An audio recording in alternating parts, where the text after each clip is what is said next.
Hello students, good morning and स्वागत आप सभी का एक बार फिर से श्री लाइव के एक बिल्कुल नए वीडियो में। तो आज के वीडियो में हम अपने जो पीछे टॉपिक्स थे हम उनसे थोड़ा और आगे बढ़ रहे हैं। अब हम बात करने वाले हैं potential due to a point charge, यानी एक पॉइंट चार्ज रखा हुआ है और उस चार्ज की वजह से ओवरऑल पोटेंशियल हमें कितना फील होगा। ये हमारा बेसिक चार्ज यहाँ पे प्लस क्यू करके चार्ज रखा हुआ है और प्लस क्यू आपको पता है अगर चार्ज पॉजिटिव है तो इलेक्ट्रिक फील्ड की डायरेक्शन कहाँ होगी, इमर्जिंग होगी, बाहर की साइड होगी। ठीक है, ये जो हमारी ये जो ब्राउन एरोज जितनी भी हैं ये सारी क्या शो कर रही हैं, इलेक्ट्रिक फील्ड की डायरेक्शन को शो कर रही हैं। ठीक है, जितनी भी एरोज हैं ये इलेक्ट्रिक फील्ड की डायरेक्शन को शो कर रही हैं, क्योंकि इलेक्ट्रिक फील्ड लाइन्स कितनी होती हैं, इनफाइनाइट होती हैं किसी भी पॉइंट चार्ज के लिए। ठीक है, अब हम एक डायरेक्शन इमेजिन करते हैं कि जैसे मान लेते हैं हम कोई पॉइंट पी है, ये जो पी वेक्टर यहाँ पे लिखा हुआ है ये सिंबलाइज कर रहा है कि इस डायरेक्शन में हमें बात करनी है। ठीक है, यहाँ किसी distance small R, radial distance small R P के ऊपर कोई एक पॉइंट है पी। ठीक है, उस पॉइंट से थोड़ा सा आगे यहाँ पे कोई टेस्ट चार्ज रखा हुआ है क्यू नोट। सो इस टेस्ट चार्ज क्यू नोट की वजह से पॉइंट पी के ऊपर पोटेंशियल कितना होगा। ठीक है, यहाँ पॉइंट पी के ऊपर अगर कोई टेस्ट चार्ज क्यू नोट रखा हुआ है जिसको हम बाद में इनफाइनाइट डिस्टेंस पे ले जाएंगे, ठीक है, डीएल तक उस साइड में चले जाएंगे। ये जो एरो बन रहा है ये शो कर रहा है कि आगे इनफाइनाइट डिस्टेंस तक अगर हम चले जाएंगे तो इन दैट केस ओवरऑल पोटेंशियल कितना होगा। मैं पोटेंशियल निकालना है पॉइंट पी के ऊपर। ठीक है, यहाँ पॉइंट पी के ऊपर कोई चार्ज क्यू नोट रखा हुआ है तो उस चार्ज की वजह से इस फील्ड को डिस्टर्ब करने वाले पोटेंशियल का अमाउंट कितना होने वाला है। ठीक है, हमें ये वैल्यूज कैलकुलेट करनी है। तो चलिए शुरू करते हैं हमारे इस कैलकुलेशन को। सबसे पहले तो हम बात करते हैं कि इस प्लस क्यू चार्ज की वजह से जो इलेक्ट्रिक फील्ड यहाँ पे बाहर आ रहा है ये इलेक्ट्रिक फील्ड कितना होगा। ठीक है, so the electric field for the configuration,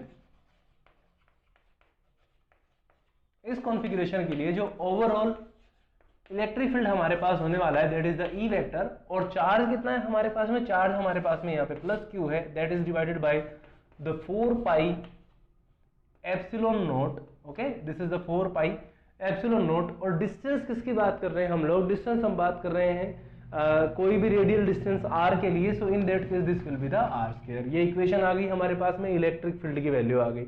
अब इससे पहले वाले आर्टिकल में जो हमने इसे जस्ट पहले हमने जो आर्टिकल किया था उसमें हमने रिलेशन बनाया था इलेक्ट्रिक पोटेंशियल और इलेक्ट्रिक फील्ड के बीच में। अब वही रिलेशन हम यहाँ पे यूज करने वाले हैं और उसी रिलेशन से हम क्या निकालेंगे, यहाँ पे इलेक्ट्रिक पोटेंशियल निकालेंगे। अब हम मान लेते हैं कि किसी भी इनफाइनाइट डिस्टेंस से, जैसे ये क्यू नोट हम मान लेते हैं कि किसी इनफाइनाइट डिस्टेंस पे पड़ा है, ठीक है, वहां से अगर इसको लेके आया जाता है पॉइंट पी के ऊपर, ठीक है, सो इन दैट केस पोटेंशियल कितना होगा। तो हमें क्या करना है, जैसे सॉरी पहले पॉइंट पी पे था, इससे इनफाइनाइट डिस्टेंस पे हमें लेके जाना है, यानी कि जो इनिशियल पोजीशन है वो तो कहाँ है, पॉइंट पी के ऊपर, और फाइनल पोजीशन किसी भी इनफाइनाइट डिस्टेंस के ऊपर है, हमें नहीं पता, फाइनल पोजीशन कहीं और है। सो पोटेंशियल डिफरेंस कितना होगा, हमारा जो पोटेंशियल डिफरेंस होगा वो होगा यहाँ पे in this case the potential difference. So potential difference कितना होगा, वो होगा v infinite minus vp infinite, यानी कि final potential minus initial potential. और ये टर्म हमारी बराबर होती है, किसके बराबर होती है, नेगेटिव ऑफ, अब देखिए p के ऊपर कितना है, rp है, रेडियल डिस्टेंस rp है, और दूसरा डिस्टेंस क्या है, इनफाइनाइट है हमारे पास में, this will be the e dot DL vector. यहां तक हमने क्या किया, यहां तक हमने हमारा पहले वाला फॉर्मूला यूज किया, हमने बहुत ज्यादा कुछ चेंजेस नहीं किए यहां तक, मेरे ख्याल से यहां कोई प्रॉब्लम नहीं आएगी। और डीएल जैसे कि हमने बात की इस लेंथ सेगमेंट के लिए, पूरे के लिए, और चाहे तो हम इसे डीआर भी लिख सकते हैं, कोई ज्यादा खास प्रॉब्लम नहीं है। अगर हम डीआर भी लिख देते हैं देन इट्स ओके, डीएल या डीआर कोई प्रॉब्लम नहीं है। अंडरस्टूड है कि डीएल की वैल्यू भी आरपी और इनफाइनाइट में ही आएगी। चलिए यहां से भी इनफाइनाइट माइनस वीपी।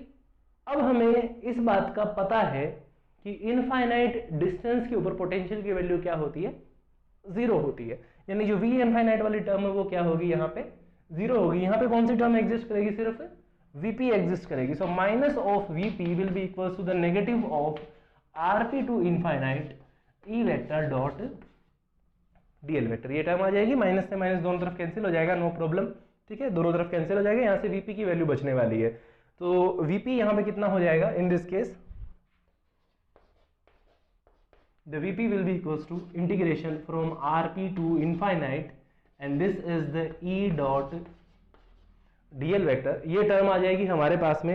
अब ये पॉइंट P के लिए लिखा हुआ है, this potential is for the point P, ठीक है, यानी पॉइंट P के लिए कितना आ जाएगा, ये वैल्यू हमारी आ गई पॉइंट P के लिए। लेकिन जो पॉइंट P है वो एक रैंडम पॉइंट है, ठीक है, पहले से हमने सोच नहीं रखा कि पॉइंट P कहाँ पे, ये रैंडम पॉइंट है। RP जो डिस्टेंस है वो भी अलग अलग पॉइंट्स के लिए क्या होगी, अलग अलग होगी। अब हम ये मान लेते हैं कि अगर पॉइंट P कैसा पॉइंट है, एक रैंडम पॉइंट है, ठीक है, जनरलाइज्ड पॉइंट है। सो इस इक्वेशन को हम किस फॉर्म में लिख सकते हैं, जनरलाइज्ड फॉर्म में लिख सकते हैं, इन जनरल। नॉर्मली हम क्या लिख सकते हैं, जो Vp है वो पोटेंशियल किसके लिए, पॉइंट P के लिए, और पॉइंट P कहीं भी हो सकता है, because point P is a random point, कहीं भी हो सकता है। सो ये जो पोटेंशियल की वैल्यू है ये एग्जिस्ट करेगी हर पॉइंट के लिए, ठीक है, पोटेंशियल की वैल्यू किसके लिए एग्जिस्ट करेगी, every point, each and every point के लिए पोटेंशियल की वैल्यू एग्जिस्ट करेगी। So in general the potential V will be equals to, ये वैल्यू हमारे पास में रहेगी from distance RP to infinite, and this is the E vector dot DL vector, ये वैल्यू हमारे पास में आ जाएगी। ऑल्सो कई कई जगह पे ऐसे लिखा होगा, इस RP टू इनफाइनाइट को यहां से लिखा होता है इनफाइनाइट टू RP, तो इस केस में ये वैल्यू क्या हो जाएगी, नेगेटिव हो जाएगी। मैं एक केस और बता देता हूं आपको लगे हाथों, इस पोटेंशियल V को हम ऐसे भी लिख सकते हैं, minus infinite to RP and this is the E dot DL vector. Okay, so बताइए इस कॉन्फ़िगरेशन के लिए यहां तक आपको ये चीज समझ आई, इसमें कहीं कोई प्रॉब्लम नहीं होगी मेरे अकॉर्डिंग। अगर फिर भी आपको कहीं कोई प्रॉब्लम होती then you can comment us, we will reply you as soon as possible, ठीक है। हाँ, तो स्वागत है इसी वीडियो के आपके सेकंड पार्ट में, और सेकंड पार्ट में हम क्या करने वाले हैं, ये हमारी जनरलाइज इक्वेशन आ गई। अब इसी जनरलाइज इक्वेशन को हम इसी इक्वेशन को यूज करने वाले हैं, जनरलाइज सॉरी इस इक्वेशन को, ये हमारी जनरलाइज इक्वेशन है। अब इसमें सारी वैल्यूज पुट करेंगे और एक ओवरऑल सोल्यूशन निकालेंगे, ठीक है, in terms of charge Q and other parameters. देखिए इस इक्वेशन को कैसे लिखेंगे, V is equals to, integration value हमारी जा रही है RP से लेके इनफाइनाइट तक। जो इलेक्ट्रिक फील्ड E है, हमने इलेक्ट्रिक फील्ड E की वैल्यू क्या निकाली थी, हमने लिखी थी Q upon 4 pi epsilon not. अब देखिए सारे पैरामीटर्स किसकी टर्म में है, R की टर्म में है, यहाँ से this was the R square, ठीक है, ये टर्म थी हमारे पास में। अब जो DL हम बार बार यूज कर रहे हैं, देखिए DL क्या चीज है, DL लेंथ सेगमेंट की बात हो रही है, और यहाँ पे हम कौन से सेगमेंट की बात कर रहे हैं, रेडियल सेगमेंट की बात कर रहे हैं। सो DL को अगर हम DR भी लिख देते हैं तो कोई खास प्रॉब्लम नहीं है, because symbols have no issue, symbol से कोई फर्क नहीं पड़ता है। अगर आप DL की जगह DR भी लिखते हैं, दिस इज अंडरस्टूड कि DL भी लेंथ के लिए यूज हुआ है और DR भी किसके लिए यूज हुआ है, लेंथ के लिए यूज हुआ है। अगर मैं यहाँ पर टर्म लिख देता हूँ, this is the DR vector और the DL vector, that doesn't matter, okay. अब यहाँ पे देखिए कांस्टेंट कौन कौन है, Q यहाँ पे कांस्टेंट है, 4 पाई एप्सिलॉन नॉट, ये सारी चीजें यहाँ पे कांस्टेंट है, बट कुछ चीजें यहाँ पे कांस्टेंट नहीं है। कौन कांस्टेंट नहीं है, 1 अपॉन R स्क्वायर dr, ये चीजें यहाँ पे कांस्टेंट नहीं है, ठीक है, ये चीजें हमारे पास यहाँ पे कांस्टेंट नहीं है। मैं एक्चुअल में यहाँ से वेक्टर सिंबल को इसलिए हटा रहा हूँ क्योंकि जो E और DL यानी E और जो DR है, ये दोनों क्या है, एक ही डायरेक्शन में है, ठीक है। सो इन दोनों के बीच में जैसे एक्सटेंशन क्या होगी, cos ऑफ थीटा होगी, और थीटा की वैल्यू जब दोनों एक ही डायरेक्शन में, तो थीटा की वैल्यू क्या होगी, 0 होगी, ठीक है। इसलिए हम स्केलर फॉर्म में ऐसे लिख सकते हैं, this is the Q upon 4 pi epsilon not. यहां से इंटीग्रेशन कितना हो जाएगा, 1 अपॉन R स्क्वायर का इंटीग्रेशन क्या होगा, यहाँ पे माइनस 1 अपॉन R हो जाएगा, ठीक है। ये वैल्यू हमारे पास में इंटीग्रेशन की वैल्यू होगी, और कहां से कहां वैल्यू जा रही है, RP से लेके इनफाइनाइट तक वैल्यू जा रही है, और इनफाइनाइट अगर अपॉन में करते हैं तो वैल्यू क्या आएगी, 0 आएगी। सो 0 हमें नहीं लिखना है, हमें किसकी वैल्यू लिखनी है, यहाँ से RP की हम वैल्यू लिखेंगे। So V will be equals to कितना हो जाएगा हमारे पास में, Q upon 4 pi epsilon naught, तो ऐसे का ऐसा रहेगा। यहाँ पे टर्म क्या बचेगी, खाली हमारे पास में 1 अपॉन RP बचेगी, ठीक है, क्योंकि पहले इनफाइनाइट रखेंगे, फिर माइनस माइनस क्या हो जाएगा, प्लस हो जाएगा यहाँ पे, ठीक है। इसका सॉल्यूशन है, ये इंटीग्रेशन का सॉल्यूशन है, मेरे ख्याल से आपको समझ आएगा, इसमें कोई खास प्रॉब्लम नहीं आई होगी हमें, ठीक है।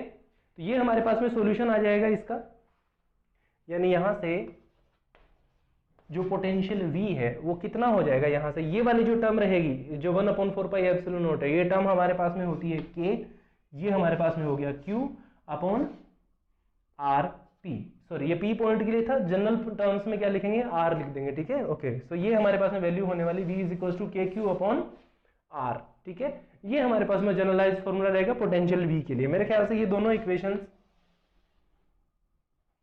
ये थोड़ा नीचे आ गया,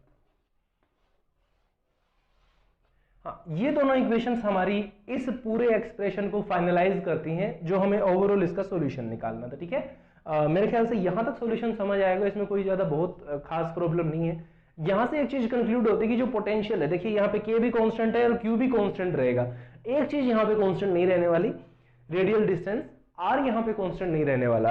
यानी कि नॉर्मल टर्म्स में ये लिख सकता हूं कि जो पोटेंशियल V होगा वो इनवर्सली प्रोपोर्शनल होगा किसके, आर के। जैसे जैसे डिस्टेंस बढ़ाएंगे वैसे वैसे पोटेंशियल की वैल्यू क्या होगी, कम होती जाएगी। ठीक है, ये तो हमने वैसे इससे पहले केस भी कंसीडर किए थे, जैसे ए को इनफाइनाइट लेके कि इनफाइनाइट के ऊपर पोटेंशियल क्या होगा, जीरो होगा। तो सेम कंडीशन यहाँ है कि जो आर है वो जैसे जैसे बढ़ता जाएगा, रेडियल डिस्टेंस जैसे जैसे बढ़ेगा वैसे वैसे पोटेंशियल क्या होता जाएगा, कम होता जाएगा। ठीक है, ये हमारे पास में केस है।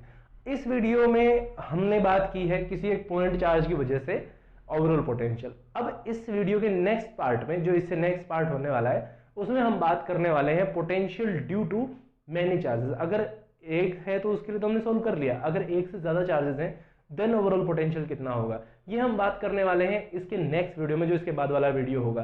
तो इस वीडियो को यहां तक देखने के लिए आपका बहुत बहुत धन्यवाद। आपका दिन शुभ रहे। जय हिंद एंड वेट कीजिए नेक्स्ट वीडियो के लिए।